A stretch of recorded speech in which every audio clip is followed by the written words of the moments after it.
When high-power appliances like refrigerators or furnaces start up, they draw a significant amount of electricity, which can cause a temporary voltage drop in the electrical circuit. This voltage drop is what causes the lights to flicker or dim slightly. This is a common and normal occurrence in most homes. As long as the lights don't flicker excessively or go completely off and on, there's no cause for concern. It's a sign that your electrical system is working as it should, allowing high-power appliances to operate without overloading the circuit. To minimize the voltage drop, ensure that the appliances are plugged into dedicated circuits and that the electrical panel and wiring are up to code. If the flickering is severe or persistent, however, it's advisable to have an electrician inspect the electrical system to ensure there are no underlying issues. Let's delve a bit deeper into why this happens. Electrical systems in homes are designed to provide a certain voltage level, typically 120 volts in many countries, to power various devices. When an appliance with a high power demand, such as a refrigerator or a furnace with an electric heating element, initiates its operation, it requires a large surge of current to get the motor or heating element running. This sudden increase in current draw creates a voltage drop across the wiring and components of the electrical circuit. The amount of voltage drop depends on several factors, including the size and length of the wiring, the distance from the electrical panel, and the overall load on the circuit.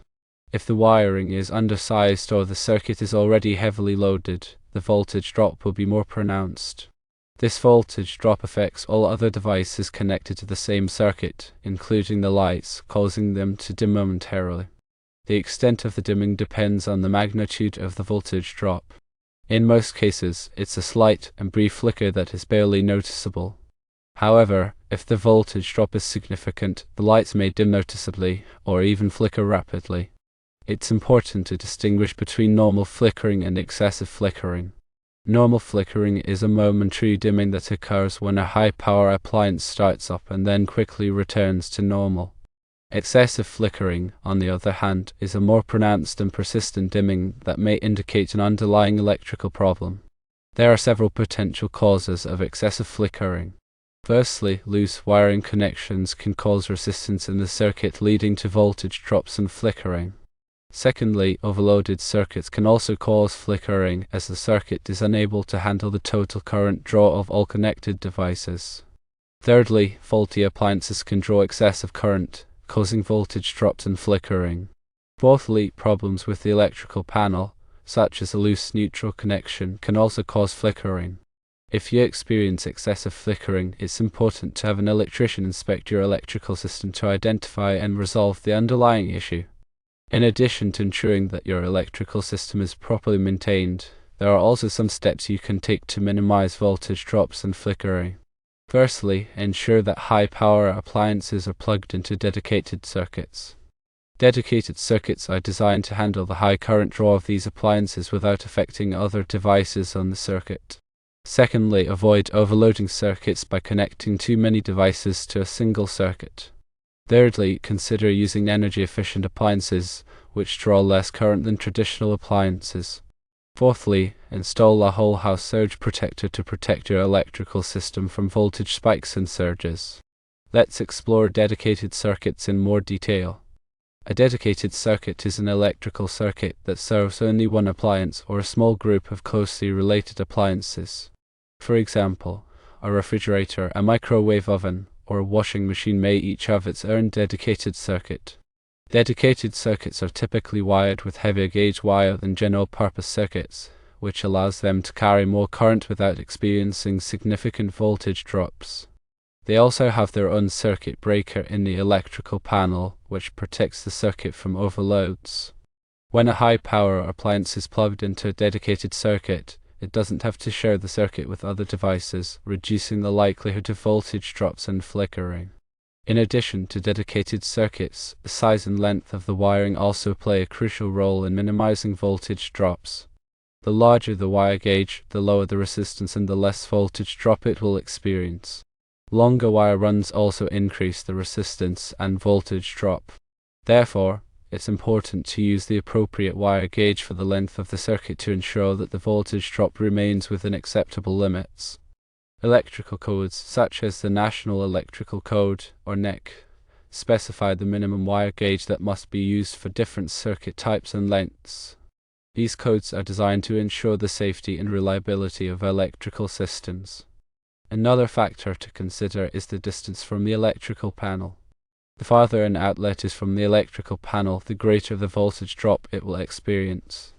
This is because the wiring has to carry the current over a longer distance, increasing the resistance.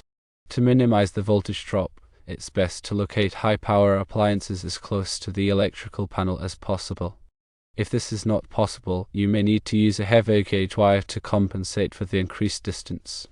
The overall load on the circuit also affects the voltage drop. The more devices that are connected to a circuit, the higher the total current draw and the greater the voltage drop. If a circuit is already heavily loaded, adding a high-power appliance can cause a significant voltage drop, leading to flickering. To avoid overloading circuits, it's important to distribute the load evenly across different circuits. You can do this by plugging devices into different outlets that are on different circuits. It's also important to avoid using extension cords or power strips to connect multiple devices to a single outlet, as this can overload the circuit and create a fire hazard. Faulty appliances can also cause voltage drops and flickering. If an appliance has a short circuit or a malfunctioning component, it may draw excessive current, causing a voltage drop on the circuit. To identify a faulty appliance, you can try unplugging it and see if the flickering stops. If the flickering stops when the appliance is unplugged, it's likely that the appliance is the cause of the problem. In this case, you should have the appliance repaired or replaced. Problems with the electrical panel can also cause flickering. A loose neutral connection in the electrical panel can cause voltage fluctuations and flickering. The neutral wire is the return path for the current, and if it's not properly connected, it can create an imbalance in the voltage. This imbalance can cause the lights to flicker or dim. If you suspect a problem with the electrical panel, it's important to have an electrician inspect it immediately. Working with electrical panels can be dangerous, and it's best left to qualified professionals. In addition to these specific causes of flickering, there are also some general tips you can follow to ensure the safety and reliability of your electrical system. Firstly, have your electrical system inspected regularly by a qualified electrician. They can identify potential problems before they become serious. Secondly, replace any damaged or worn-out wiring or components. Thirdly, make sure all electrical connections are tight and secure. Fourthly, never overload circuits. Fifthly, use surge protectors to protect your electrical system from voltage spikes and surges. By following these tips, you can help prevent flickering and ensure that your electrical system is operating safely and efficiently. The National Electrical Code, or NEC, provides comprehensive guidelines for the safe installation and maintenance of electrical systems. It covers a wide range of topics, including wiring methods, grounding, overcurrent protection, and equipment installation. The NEC is updated every 3 years to reflect the latest advancements in electrical technology and safety practices. It's important for electricians and other electrical professionals to stay up to date on the latest edition of the NEC to ensure that they are following the most current safety standards. The NEC also includes tables and calculations that can be used to determine the appropriate wire gauge for different circuit lengths and loads. These tables take into account factors such as the voltage drop, the ampacity of the wire, and the ambient temperature. By using these tables, electricians can ensure that the wiring is properly sized to handle the expected current draw without experiencing excessive voltage drops. The NEC also specifies the requirements for grounding electrical systems. Grounding is the process of connecting electrical equipment to the earth to provide a path for fault current to flow back to the source. This helps to prevent electrical shock and reduce the risk of fire. The NEC requires that all electrical equipment be properly grounded, and it provides detailed instructions on how to ground different types of equipment. Overcurrent protection is another important aspect of electrical safety. Overcurrent protection devices, such as circuit breakers and fuses, are designed to protect electrical circuits from overloads and short circuits. When the current in a circuit exceeds the rating of the overcurrent protection device, the device will trip or blow, interrupting the flow of current and preventing damage to the wiring and equipment. The NEC specifies the type and size of overcurrent protection device that must be used for different types of circuits. In addition to these specific requirements, the NEC also includes general guidelines for the safe installation and maintenance of electrical systems. These guidelines cover topics such as working clearances, equipment labeling, and safety procedures. By following the NEC, electricians can ensure that electrical systems are installed and maintained in a safe and reliable manner. It's important to note that the NEC is not a substitute for proper training and experience.